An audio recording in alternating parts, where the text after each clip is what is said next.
Hola y bienvenidos al resumen de esta semana. Esta semana los traje al médico.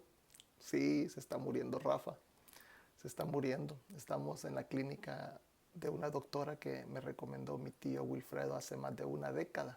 Y aquí estamos visitándola porque ya tengo 4 días enfermo y me convencí de que tengo que verla. Así que aquí estamos. Y aproveché para poder hablar con ustedes un momento, para continuar el tema del que comenzamos hablando la semana pasada, acerca de Mateo 7:1, donde dice: no juzguéis para no ser juzgados.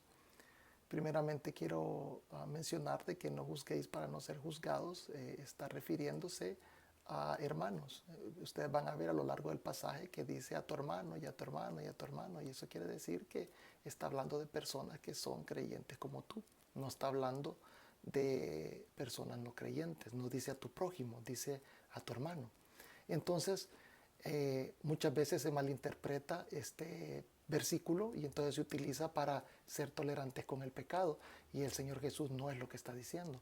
Nosotros tenemos que tener una posición frente al pecado, tenemos que tener una opinión, y eso, sin embargo, no nos debe de llevar a pronunciarnos en contra de las personas que pecan, porque nosotros hemos estado ahí y lo que ha sucedido con nosotros es que nos hemos abrazado de la gracia, y nuestra labor no es señalarnos ni acusarlos, sino que ofrecerles la gracia que nos ha sido extendida a nosotros, pero que nosotros hemos aceptado.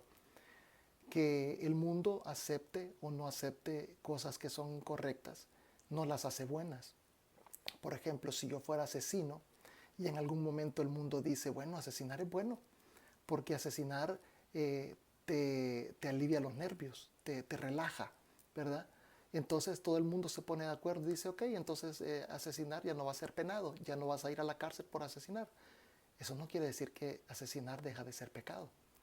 El mundo lo acepta, pero que sea aceptado no quiere decir que deje de ser pecado. Entonces nosotros debemos de... El mundo va cambiando, van cambiando las cosas que acepta y que no acepta. Nosotros tenemos que aprender a juzgar para que podamos saber en qué creer, a quién seguir, qué decir, qué hacer y qué no hacer. De tal manera de que nosotros seamos de la misma manera que es la Biblia, que el tiempo no nos afecte, que seamos incambiantes, ¿verdad? La Biblia hasta el día de hoy no ha cambiado su posición acerca de las cosas. El Señor es el mismo ayer, hoy y siempre. Entonces, es importante que aprendamos a distinguir las personas y las cosas que debemos de hacer, porque todo lo que hacemos es para la gloria del Señor. Entonces, si nosotros estamos siguiendo personas que al Señor no le agradan, entonces no le estamos dando la gloria a Él. Le estamos dando la gloria a alguien, tal vez al mundo, tal vez al diablo, pero no al Señor. Me interrumpió la doctora. Le pareció bien venirse a meter cuando estaba en medio de la producción del resumen de esta semana. Estaba a punto de compartir con ustedes la primera de Juan 4:1, la que dice: amados, no creáis a todo espíritu, sino probad los espíritus, si son de Dios, porque muchos falsos profetas han salido por el mundo. Entonces esto de juzgar, de saber discernir, es importante, porque tenemos que saber qué personas son de Dios y qué personas no son de Dios. ¿Qué es lo que hace y qué es lo que dice? ¿Cómo piensa? ¿Qué actitudes tienen las personas que no son de Dios? De tal manera de que nosotros no nos podamos perder. En especial tenemos que evaluar a los dirigentes. No podemos juzgar una iglesia por el hermano promedio, porque el hermano promedio usualmente no tiene la madurez espiritual, pero el dirigente tiene que tener un norte espiritual y tiene que estar bien cimentado en la palabra de Dios. El problema es de que hay muchos que están enseñando herejías. Entonces tenemos que ver, tenemos que probar qué clase de espíritu tiene esa persona. Lo que dice el versículo 6 de Mateo 7 es, bueno, la primera parte del versículo dice: no deis lo santo a los perros. Lo que está diciendo es: no deis a la gente que no es de Dios lo que a Dios pertenece.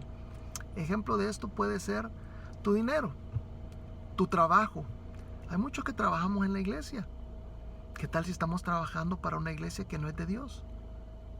Si le das tu dinerito a una iglesia que está en contra de Dios, date cuenta de que esto es bien delicado porque estás contribuyendo a levantar o a erigir un ministerio que es en contra del Señor. Imagínate la gravedad de no saber distinguir, de no saber discernir, de no saber juzgar. Entonces, tú dirás, aquí hay mucha confusión entre las religiones. Hay mucha confusión y que no sabes qué escoger. Y yo estoy de acuerdo contigo, hay mucha confusión. Pero no quiere decir que no hay iglesias buenas. Tampoco quiere decir que no hay iglesias malas. No te dejes llevar por esa manera de pensar que tienen algunos de que todos los caminos llevan hacia Dios. Eso no es cierto. Todos los caminos no llevan hacia Dios.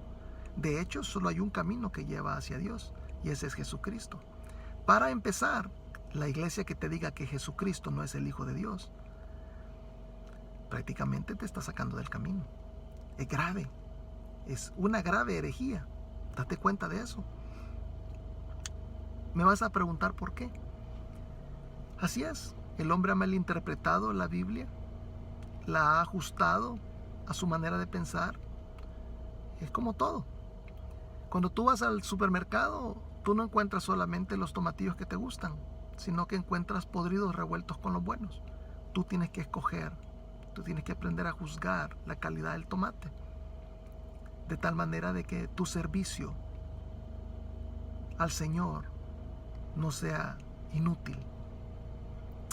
Vamos a seguir con este tema la próxima semana. Gracias por estar conmigo. Dios te bendiga.